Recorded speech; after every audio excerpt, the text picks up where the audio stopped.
Hunting isn't just a sport. For some of us, it's a lifestyle. And for 4 months of the year, we belong to these woods. The early mornings, cold wind, and long sits. It's all part of who we are. It's in our blood. The wait, the silence, the heartbeat before the shot. It's a feeling you only get at full draw. What's up, guys?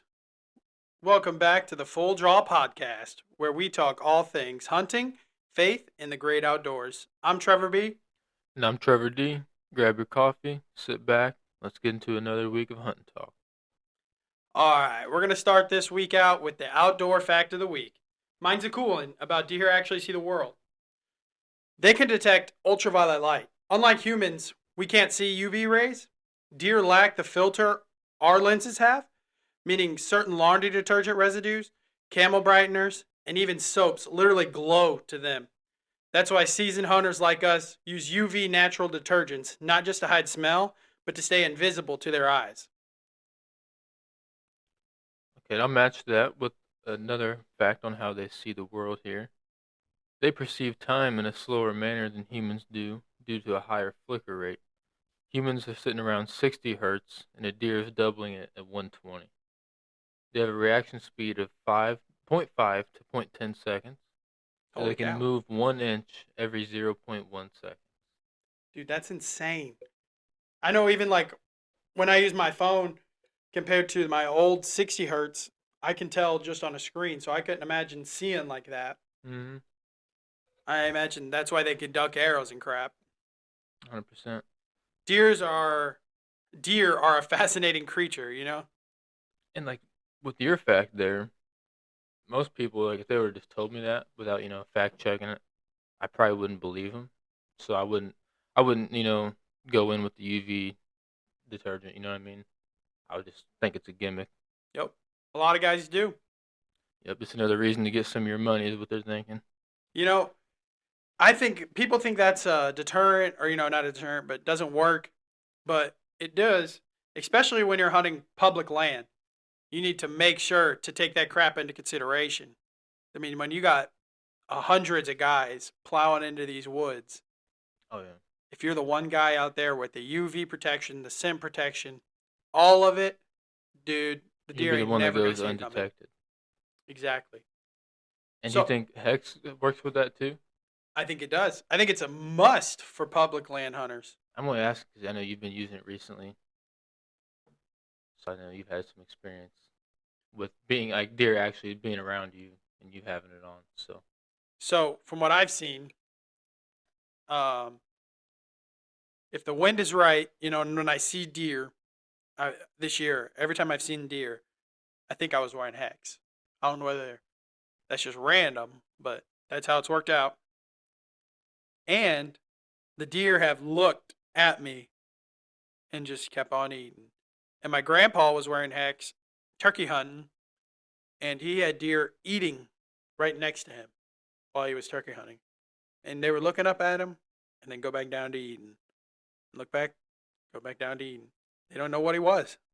yeah, so they might know something's there, but they don't know it's like a live being. It's pretty much what that does. Nope. So, given the choice, Terry, would you hunt public or private land?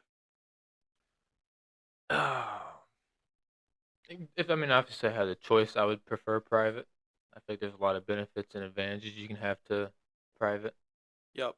but public is more of a challenge. So I feel like maybe it's more rewarding if you do get a harvest out there in public, like you said, with the hundreds of guys.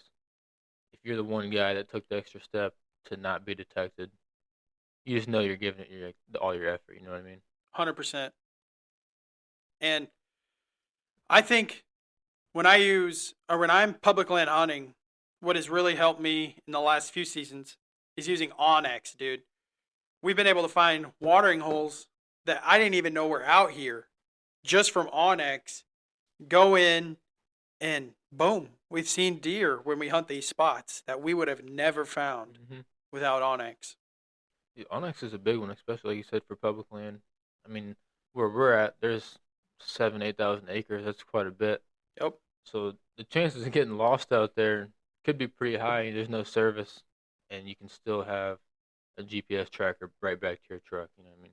Exactly. Not only that, but like, let's say you have no cell communication, you're way out in the woods, but I got it, found a good spot so I can make a pen, and you're hunting with your buddy or you're scouting with your buddy. You can share that pen from like across platforms, I believe, and it works without internet. Like that's crazy. I mean, we did that yesterday. I'm pretty sure when I sent you my pin, because I was about what 60, 70 yards from you. Yeah, And probably 80, I think. out there, I didn't have the best service, but it still went through pretty accurately, I would say. Yep. So I think that's huge. And not only using Onyx, but when we first started hunting public land, we were ground hunting from a blind, pop it up the day before, go out there, hunt it the next day. That didn't work very well for us, I felt like. So since we started using climbers and been hunting from trees, man, I feel like I've seen so much more deer. And another thing with Onyx is if you know what you're looking for, like we watched that video, it's going to show you what kind of trees are there, what kind of Yep. possible food sources are there, all without even having to go out boots on the ground and seeing it in person. And that makes it easier to find the type of tree you can climb because you can kind of tell what's pine, what's Hmm. harder timber. So if you can find them hardwoods, you'll find something to climb, like for the climber. But if you're using a saddle, them pine trees, scoot right up them. Hmm. It's going to show you the elevation as well of everything, wind direction. So there's a lot of advantages to having that. So if you were ground hunting and you had Onyx, you could find where them ridges are, hunt the wind, and then maybe you would be successful. When we first started hunting out here, I didn't have Onyx, so maybe we can try ground hunting again with it. But man, I just see so much from a climber. Yeah, I prefer climber too. Just like you said, I don't know, it has a different feeling too. Than it feels like you're really hunting. You're in a climber. You're seeing everything. It just seems more advanced. Do you feel there's an advantage on public land to hiking in a mile deep? There definitely could be. Definitely, there's gonna be less people out there. Not a lot of people are willing to do that. So you're gonna have less scent, less noise, spooking everything around. Less overall pressure? Yeah. But the downside to that also is you're gonna have like where I was at. It was pretty thick through there. I didn't have a lot of shooting lanes, so you gotta be careful with where you are shooting and where you choose to sit. Yeah, especially like a mile deep in, you got to pull a deer out if you do get that big buck you're after. And now you got a long ways to go. But it's Plus, all okay. you, I mean, if you put that work in, I mean, you deserve it. right? I know me, I don't go but 80 yards off the road. Last night, I was 40 yards. I could see the truck. But you've seen a lot of deer that way too. I know that's what I'm saying. I don't think that mile deep in, we went in yesterday. We hunted 6 hours. Grandpa drives around 45 minutes. He sees one of the bigger bucks we've ever caught on picture out here, and does, and a guy pulling another buck out, and it's just like he saw so much more action than we saw from a tree stand. 100%. And like the one you seen last year, you said would have been a life changing buck, and he was.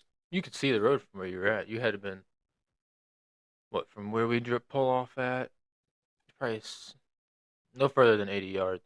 I actually dropped a did the finger thing in Onyx yesterday to measure distance, and it said it was 101 yards Okay. from the road to my stand.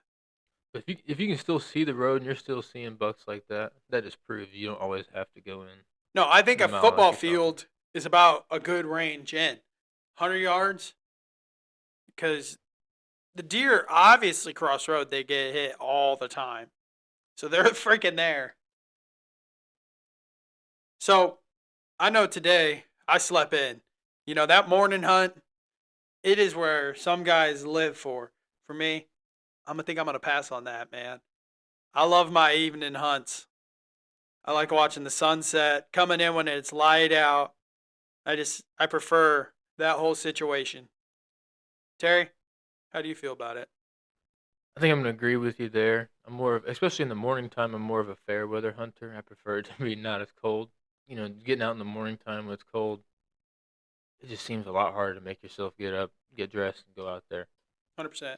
And then sitting up in the dark is not my favorite either. I'm Nope. always on edge, feeling like I'm being watched, even though I know I'm not, but I just feel like I am. So let's say you got everything perfect. You're on your public land, this perfect patch of public land. You got a field edge, you got deep timber. It's evening, you're heading in. Where are you going? You going that deep timber? You going that field edge? Evening? Yep. Ooh. I'm probably gonna do the field edge. I know I feel like they might be going into timber to bed or so, but I feel like I see a lot of deer in field edges at nighttime. Yep. I feel like they might be going there to graze, do whatever. So I think that's probably where I would set up. I agree. I like that. I think the wind would help determine that hunt, because it depends, if you can sit in a spot in the timber, not too far off the field and get the wind blowing the right direction, it could be the perfect sit. Or just being on that field, no wind, you might be set up perfect. So I think playing the wind on public land, whether it's field edge or deep timber, and choosing which one to hunt at the right time of the day is important. So you think playing the wind is more important on public than private? 100%. Because you don't always know where they're coming from or what they're doing on public. Yep. And they're so they are kind of more used to human scent on public land, but I almost think, especially during hunting season, they just equate that with people their friends dying. Right. So I don't know. I think the wind needs to be considered more. I know us. I feel like by younger hunters, the old guys they get it, or Yeah. they don't give a frick at all. See, I definitely want to learn to play the wind more. Like growing up, my brother was big on it. He always preached it, and I didn't ever take it serious being a kid. But now, seeing the difference or knowing that there's a difference, I do want to get into it a little more. Hopefully, have some more success. So Terry, I know have an opportunity to hunt a small patch of private land, public land, but would you buy a hunting lease? 100%. Only if it was the it had to be the right property. Because if I'm gonna spend money on some property that's not mine, it would have to be an amazing property. To be honest. So would you want to get a spot that's already set up for deer hunting, or maybe lease a property that's never been set up for deer hunting? You don't have any clue, but you can get it really, really cheap for the lease, and then you can turn it into something. If I could get it cheap and money wasn't really a problem, I would probably prefer to do that. That way I know we set it up how we want to. You know what I mean? How big of a lease would you want to get? Ooh, that's a good question. I would say a minimum of 12 acres. I would say, ideally around 20, 25. You know what's crazy? In my brain, I was thinking like 80. You think? I'm gonna go for it. I'm I gonna mean, go for it. that would be nice. Don't get me wrong. We get cameras all over that property. We know what the hell's happening,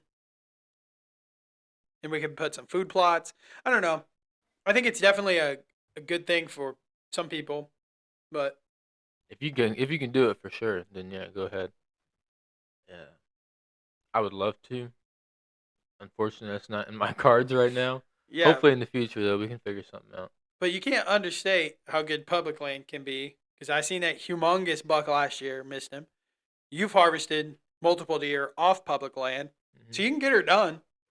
And if you take the time to come and learn the woods that you're hunting publicly, if you know them more than anybody else, you're gonna have way better chances than anybody else that's just coming out for the weekend or that's not doesn't have the experience out here like we do. So do you think it's more important? This is a tough question. To play the wind or to scout in the off season? Scout, Scout. 100%. Because if you know where they're coming from, where they're eating, where they're bedding, where their water sources are, you know their whole routine pretty much. You can catch them coming from bed to food, bed to water. Yep. Wind is important. Don't get me wrong. They're gonna obviously have to hide your scent, but if you know what they're doing, you have a better chance of setting up and catching them in between. I agree. So, if you were given the opportunity, I know what I would do. So, currently, we hunt this public land spot on a watering hole, and we know where some food is. We usually set up on the water. Do you think it's more successful to set up on water or food? Maybe it depends on where you're at. Out here, I would say water for sure, just because it's so limited. We're out here with a lot of sand, and I would say water might have a hard time holding out here. So if there is that water source, I think that would be special. I agree.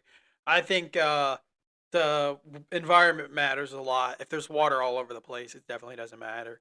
But where we hunt, there's just these small little puddles almost, and that's all the deer got out here. Yeah, and maybe it depends on the weather too. I mean, if it's colder out, they have to eat more to stay warm. So maybe if it's like the colder season, maybe food might be more important. But I think where we're at is definitely going to be water most of the time. Yep. I All right, boys. I want to talk about something important to every hunter. The rut is on. We are ready. I know some guys are telling me, "Oh, it's over. It didn't even happen. Something weird's going on." All it is, I believe. Now, I'm no biologist, no meteorologist, no expert, but I think the heat is changing the way deer go into estrus, and the way that it doesn't really get cold until November now. It gets summer and then it's winter. I think without fall, deer's natural cycle has changed to start now in the winter. So I think estrus is starting almost that first week after November. It used to be that first week in November. I think that second week. I think that is the rut now. So you think that that cold front is going to help trigger that doe 100%. going into estrus? I think it's going to be like a light switch almost. Okay. I think because it's so late in the year now, it's literally like the first major cold front. I think in November, that after the first week in November, that first cold front, boom, it just triggers, and you might only get 5 days. It might not even fall on a weekend. You might miss the rut completely this year, but I think that's how it's going to work. So have you noticed any patterns within like last year or maybe this year? I know it's kind of early this year to tell, but where it kind of seems like maybe they're in rut, then they're not, then they are again. Yeah, it seems like maybe it's just across the state, but guys down south say they're always seeing stuff chasing earlier than us. I don't know why, because a lot of guys say they start chasing up north earlier. I think in Michigan. So I don't know. Like you said, it's the weather, dude. I think it's confusing them. It's not It is. consistent like it used to be. So they're like, "What the fuck's going on?" So I think like maybe that first, that cold front later November. I mean later October throws a few, maybe 5% into estrus, gets some bucks up and chasing, and that's what guys see, and they're like, "Oh, the rut's on," and really it's just a small percentage of does are in estrus, and then November, that first second week, I think midway first week, early second week, you're gonna get your first cold front of the year, big cold front, maybe snow like we're seeing today, and I think that's gonna trigger things for like maybe 50% of does to go into estrus. I think even like proof of that, like your grandpa was saying, is he's been seeing a lot of deer with spots on it later in the season than you normally would. Yep. So this goes to prove. So deer are giving birth later because they're going into estrus later. And guess what? Guys peter out early. November, second, third, fourth week of November, they're done. They go out there and do them all day sits, didn't have any luck, and then they're just over it. Guess what? 45% of the does ain't even hit estrus yet. So that December time, that first, second week in December, I think you're going to have your second rut, and it's going to be on again almost just as good as the first one. Yeah, don't count yourself out too early. If you're not having any success the first few days, that mean it happens. So stick it out, and I think you'll appreciate that. Keep pushing yourself to that stand. When I'm out there, it's almost like a church service. You know I don't like the morning hunt, but watching the sun come up, watching nature do its thing, even watching the sun go down and watching everything kind of calm down, the wind die, everything just kind of quiet down. There's something just peaceful, like I said, just almost like a church Hmm. about it.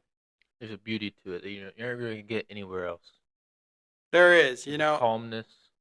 You have time to think about things. You know what I mean? Whether you want to talk to God, whether you want to fix things by yourself, you have time to think about that. Yep. And I think hunting gets a bad rap, but even in the Bible, Genesis 27:3, now when you take your weapons, your quiver, and your bow, go out to the open country to hunt some wild game for me. Isaac is speaking to Isaiah. It highlights hunting as a normal, respected act of providing for your family. And not enough guys consider that in the hunting. 100%. I think nowadays a lot of people think hunters are going out and just killing animals just to kill them, and I don't think I know any hunter that does that. Whether even if they don't like the meat, they'll either eat it in a way that they can tolerate it, or like we've talked about before, you can donate it. Yep. There's people that do need it, whether you do or not. Soup kitchens will take deer. I think we need to harvest more deer overall. Public, private land, everybody. The population's out of control. And food is kind of like not disappearing, but it's not as prevalent as it once was. Hmm. It's a drought all the time anymore. Every summer it gets worse and worse. We got less rain, less snow. So we need to get the population under control before they just start dying of starvation. I agree. And with the rut, I think guys need to go out there and take advantage of what we have. Get those deer, get those does. Forget about it. Let's get a doe. Let's not shoot bucks. Well, a lot of people are just set on I need that big buck, I need that big deer. No, you don't. That's not what it's about. If that's the only, I'm not gonna maybe, in my opinion, if that's the only reason you're hunting, I just don't agree with that. I mean, I can get behind. I understand it. Everybody wants that monster buck, Oh yeah. and there's effective strategies to get that buck. And I think if you put in the work, harvest him, obviously. But don't just pass on every single doe you've ever freaking seen just because you want to kill that big buck. I want to kill a big buck too. Don't get me wrong. Yep. But to me, that's not all it's about. I think filling the freezer for me is more important. It would be a life changing experience to have a big buck. Yeah. But like I said, it's not what it's about for me. Yeah. But with the rut, I hope a lot of you guys get lucky enough to get that monster buck on your wall, on your table. Make sure you eat him. But we're gonna give you some effective strategies to call him in. Whether it's doe urine, grunting, or rattling, these are things you can use. Some swear by them. I've done some rattling. I've called a buck in. I use Tink's 69 doe and estrus gel spray all the time. I love it. I think it works. But what are your thoughts on it, Terry? I think rattling this time of year is going to be a big one when we're getting into the rut. If you if you know how to do it and if you know how it really sounds naturally, I think you're gonna have a lot of success with that. I've been seeing this thing that if you rattle real hard for 5 to 10 seconds, take a few second break, get back to it, and you go on and off for about a minute or two. At the same time, you're like messing your feet around, so you're simulating the hooves. I think you would be surprised about how good it'll work for you. I think so too. And like I said, I'm sure some guys do it, but the key is to not overdo it and not do it in October. There's no reason to be rattling, spraying doe pee in October. Save that crap for November. The doe pee is too expensive to be wasted. I'm gonna keep it real It is. with you, man. You gotta save that for the prime time. If you want a big buck, I think dopey, a little bit of rattling, maybe a grunt. Don't be doing up there grunting up a storm because that's just not how it happens. Yeah, if you overdo it, it's gonna spook them. And like you said, if you do it too early, they're gonna be confused. You know, that's not what how it really goes on. So they're gonna think something suspicious is going on.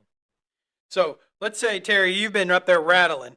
You're on your field edge. You're rattling. You're on public land. Here comes the buck.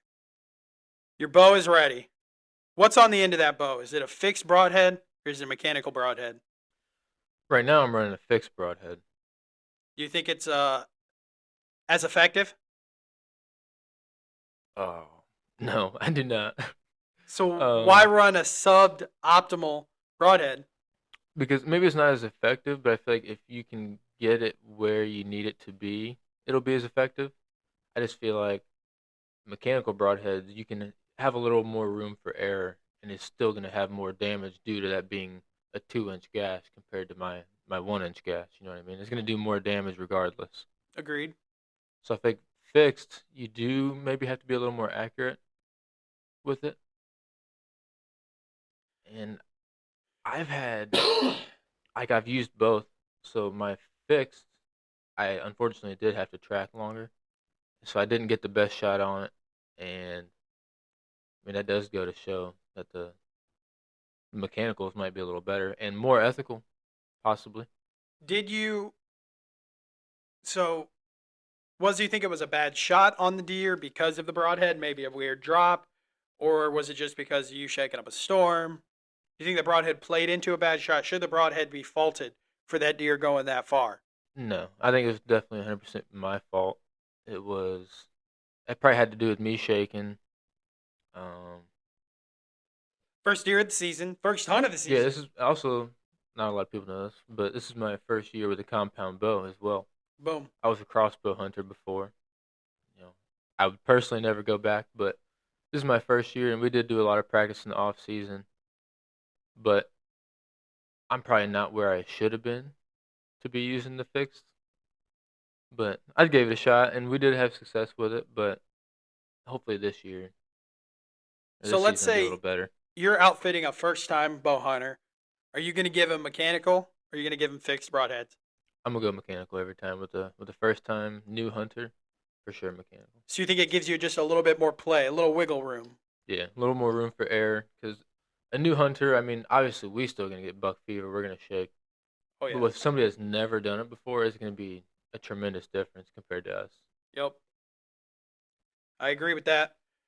And I shoot a mechanical broadhead. My first deer was killed with a fixed broadhead.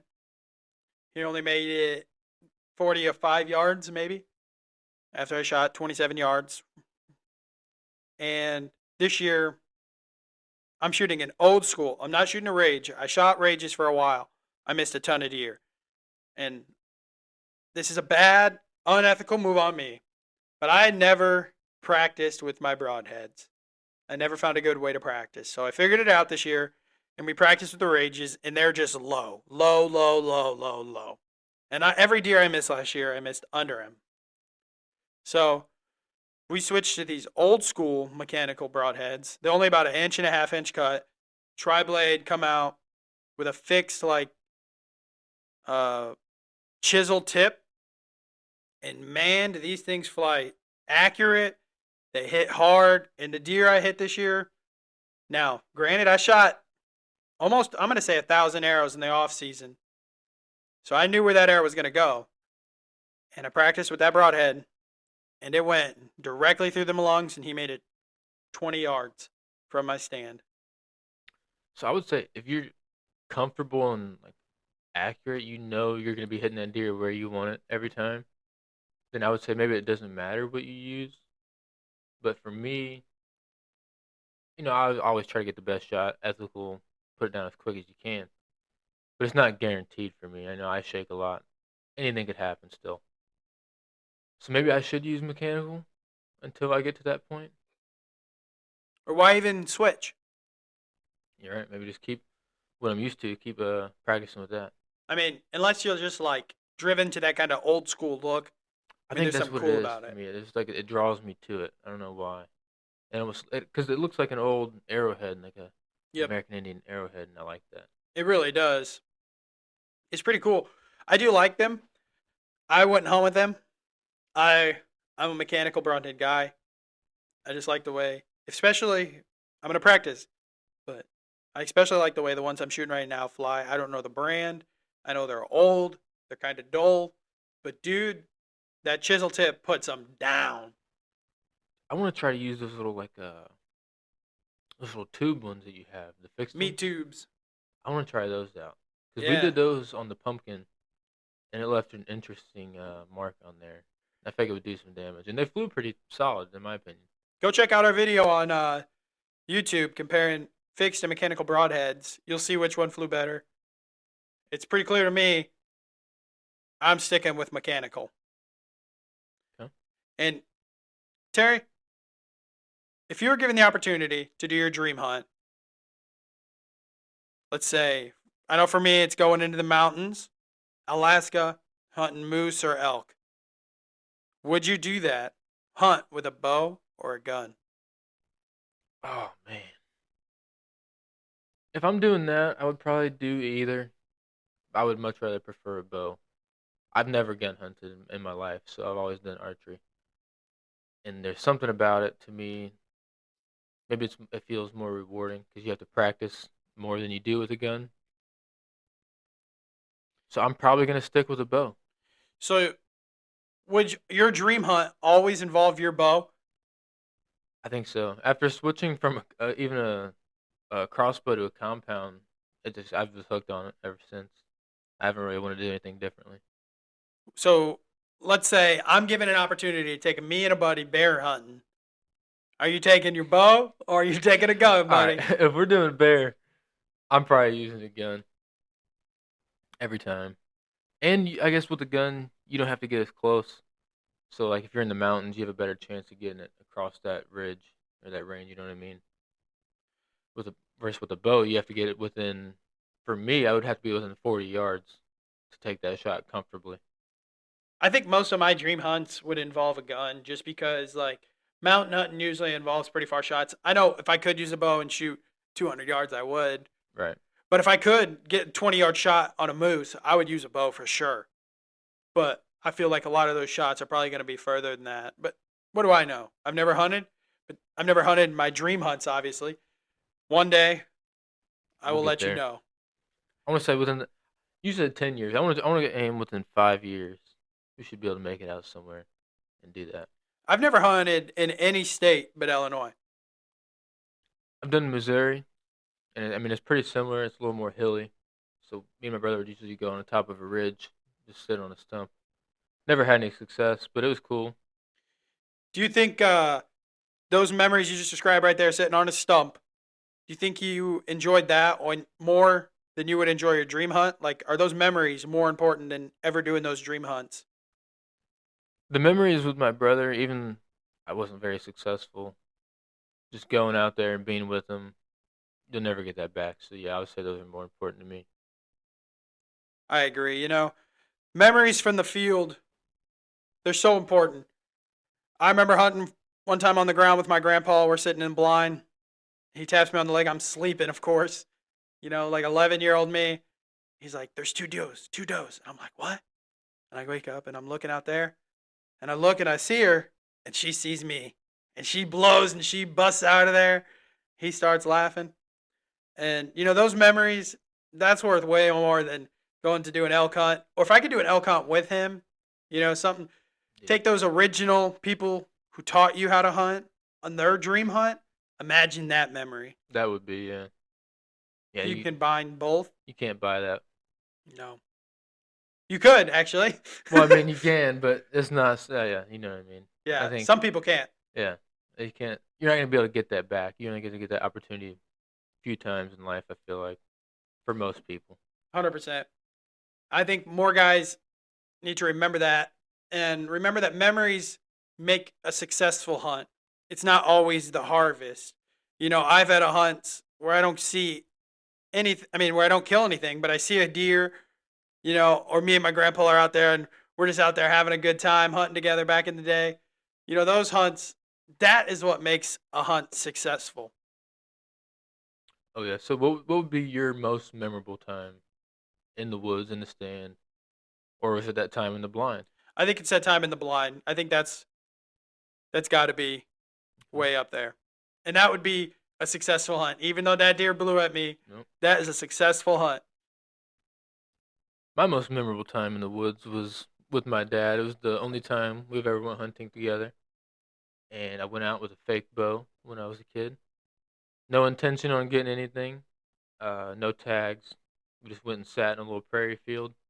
Seen a deer off in the distance, and I mean, that was enough for me to be my most memorable time. And you would describe that as a successful hunt, wouldn't you? Oh yeah. And that's what more guys need to understand. It's not just about the harvest. It goes deeper. It's memories made in the woods, in the tree stand, with a friend, deer camp. It's all of it. The scouting, even, there's Mm-hmm. great memories scouting, hiking, finding new stuff together, Shed hunting. shed hunting, dude. That's a big one. We should do this off season again. And more guys need to do that.